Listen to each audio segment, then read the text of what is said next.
The Ghana Police Service, once again, working with our counterparts in Nigeria, have worked on cases involving victims of a Qnet scheme. A total of 76 victims have been rescued and 7 suspects arrested, all Ghanaians, in different states in Nigeria between 19th May 2025 and 27 June 2025.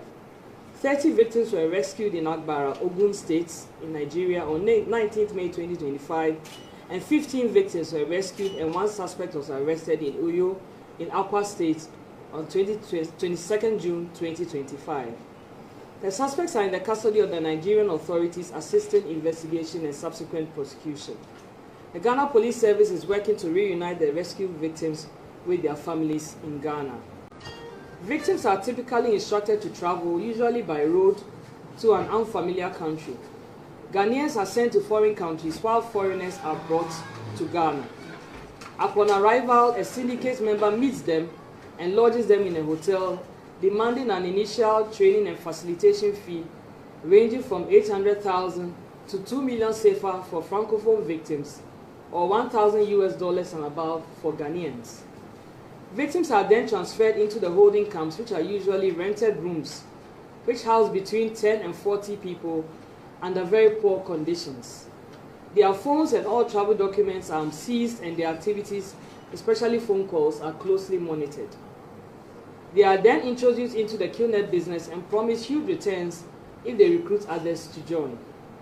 Usually, the scammers personate victims in their custody to scam their close relatives by using the phones of the victims to contact their unsuspecting friends and families in their contact lists. While in the camp, the victims are compelled or resort to scamming their parents and families to send them money for feeding, etc. This often leads to rescue victims being afraid or unwilling to return home. Victims who are rescued are sometimes so frail and malnourished that they cannot go back to the activities they were previously engaged in. Locating and rescuing victims is challenging because the phone numbers they provide are usually deactivated by the scammers once the victim is in their custody. On 20th July 2022, a commercial division of the Accra High Court ordered the dissolution of Qnet Limited, or Qnet, for engaging in dishonest, illegal and fraudulent business activities. The move followed a petition filed by the former Attorney General of Ghana, seeking the dissolution of the network marketing company for operating in a manner akin to Ponzi schemes. The activities of Qnet are also banned in other countries within the sub-region. The actions of these scammers, including deception, coercion, restriction of movement, and denying access to travel documents, are offenses punishable under the Anti-Human Trafficking Act of Ghana, Act 2005, Act 694, and Ghana's Criminal Code 1960, Act 29. Persons found culpable of luring others, friends, relatives, etc., to other countries either for Qnet or similar activities will be arrested and prosecuted in their respective countries. Suspects arrested in connection with rescues in Ghana by the Anti-Human Trafficking Unit have been arraigned before courts and remanded to assist with the investigations. I must mention that this year alone we've managed to successfully prosecute some suspected individuals who lured victims, and we've gained convictions and they are serving their terms in our prisons in Ghana. Members of the press, ladies and gentlemen, the adverse economic and psychosocial effects of this menace on individuals, families and societies cannot be underrated. This therefore calls for concerted and collaborative efforts to curb the menace. The general public is therefore advised to exercise due diligence before accepting offers from friends, families or relatives purporting to be abroad who invite them to travel for greener pastures. Let us be particularly careful if you are asked to travel to any of the sub-region for a visa, appointment, training or recruitment process. Facility or homeowners, co-tenants and people in neighborhoods should be interested in what their facilities are used for and the people living in their vicinities respectively. In case you fall victim and travel only to find out you have been deceived, quickly inform your parents back home or report to the nearest police station. We would like to assure the public that on our part, the Ghana Police Service will continue to work with our counterparts within the sub-region to ensure improved protection for all. We therefore call for improved cooperation and collaboration among stakeholders both in Ghana and in member countries to fight human trafficking in all its forms and other related crimes. On behalf of the Inspector General of Police, Mr. Christian Tete Yohonu, and the entire Police Management Board, I wish to commend the officers of the Anti-Human Trafficking Unit, the National Central Bureau, Interpol, as well as all other units and officers who worked on this case for their professionalism and swift response. The Ghana Police Service, through a coordinated intelligence-led operation, successfully foiled a planned robbery and arrested 3 suspects believed to be involved in a conspiracy to rob a gold consignment valued at over 1,300,000 Ghana cedis. The details of the case are as follows. On Wednesday, 25th June 2025, the Special Support Unit of the Ghana Police Service at the National Headquarters in Accra commenced an operation following indications of a planned robbery targeting a consultant with a legally registered mining firm in Ghana. Investigations revealed that the suspects included a gold dealer's driver and a man posing as the dealer's bodyguard, both of whom had conspired to rob Mr. Rashid during a scheduled gold delivery by the company on 26 June 2025. As part of the police operation, the movements of the suspects were closely monitored to ensure a timely and coordinated response. On Thursday, 26 June 2025, it became clear that the suspects were proceeding with a planned robbery, which was to be executed along the Accra-Ekuapem-Mamfe Road. A police team was therefore dispatched to intercept them. One of the suspects, who was traveling with the targets, communicated the change of routes to his accomplices from the originally planned Koforidua and Saum Road to the Koforidua-Ebri stretch. Intensified surveillance identified 2 suspects, Adam Zibo and Masawood Yusuf, who were spotted traveling in an unregistered blue Hyundai vehicle along the Mamfe-Koforidua Road. A few meters away from Ekuapem-Mamfe, our officers noticed 2 motorbikes trailing a Land Cruiser, transporting the targets and the gold consignments. The police swiftly moved in and arrested suspect Kenneth Kate at the scene. The target and his driver were rescued safely, and the gold bars, which according to the victim weighed approximately 1.2 kilograms and valued at about 1,350,343 Ghana cedis and 53 pesos, were retrieved and retained. The 2 suspects in the unregistered Hyundai vehicle, Adam Zibo and Masawood Yusuf, were later arrested at East Legon. Subsequent investigations revealed that the suspects had conspired about a month ago prior to the incident, waiting for an opportune time to execute their plan.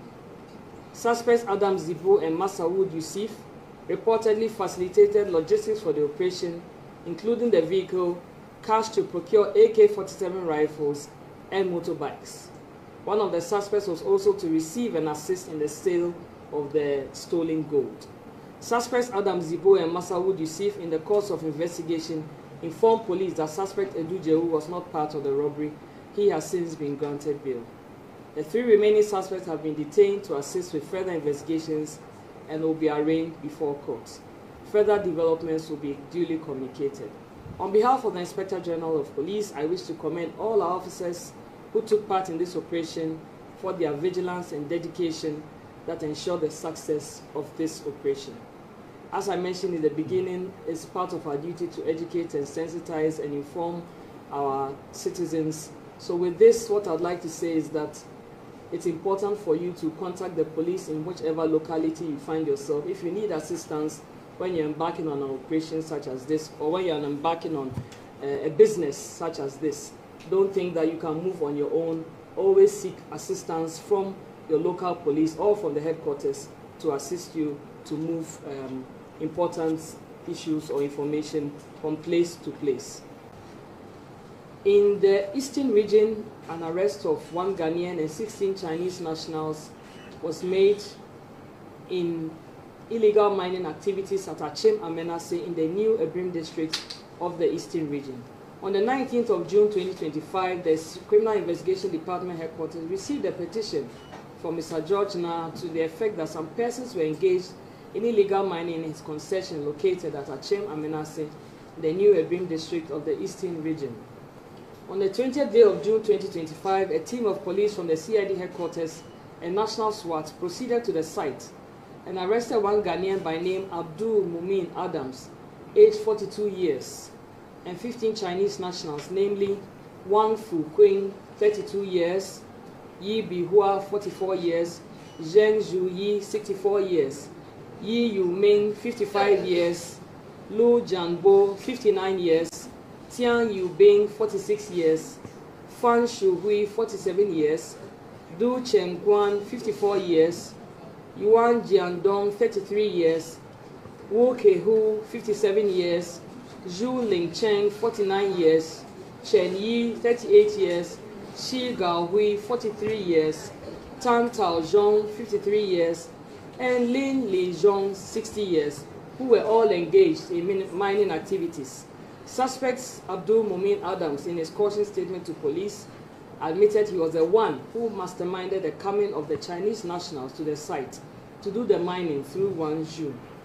Also, all the Chinese nationals have submitted or have admitted in their respective caution statements that they came into the country with tourist visas and, for that matter, do not have permits to work in Ghana.